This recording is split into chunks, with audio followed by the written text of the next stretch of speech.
The four qualities that I can see that are needed for this kind of work, to get behind the conditioned mind that drives addiction, is compassion for the self, number one.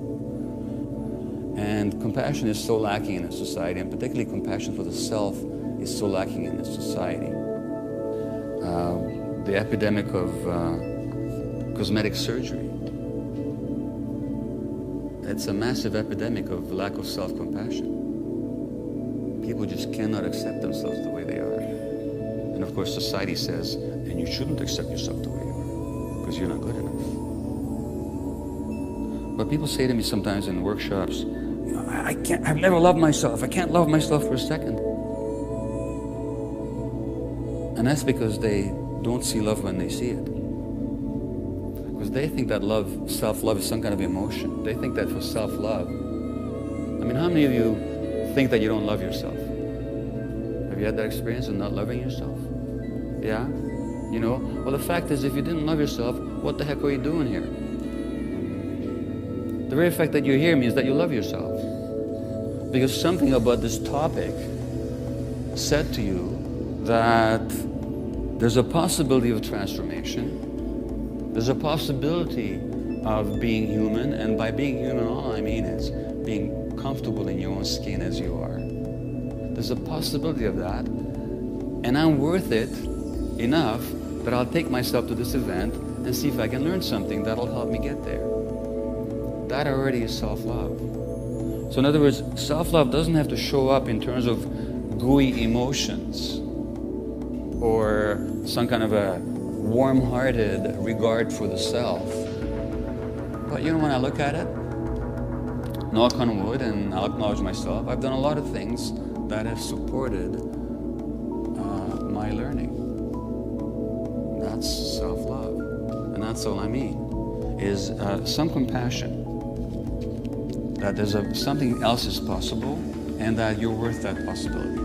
That's all I mean. That's a necessary quality for dealing with addictions. There needs to be some courage, a willingness to look at how it actually is. Not how you'd like it to be, but how it actually is. And so that one of the prime qualities of addiction is denial.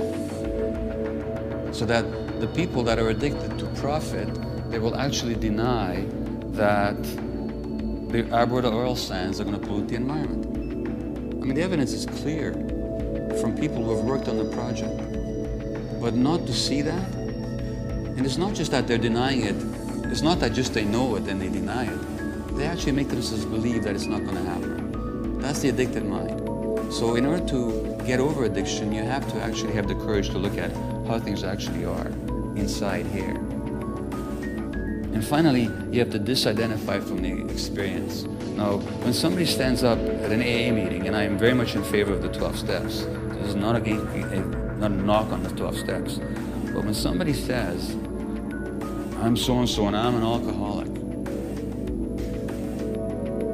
something in me doesn't quite like language. Because the language identifies the person with the experience. It says, I am that experience. Well, you're not that experience. Addiction is not a person. Addiction is not who you are. When you say, I'm an addict, well, nobody is an addict. That's not who you are. Well, as long as we don't take those categories as categorical, as long as we don't take those categories as defining anybody, because nobody is a survivor. That doesn't define who they are. Because when you say I'm a survivor, you're simply defining yourself in terms of the past. In the present, you're not a survivor. You are whoever you are in the present.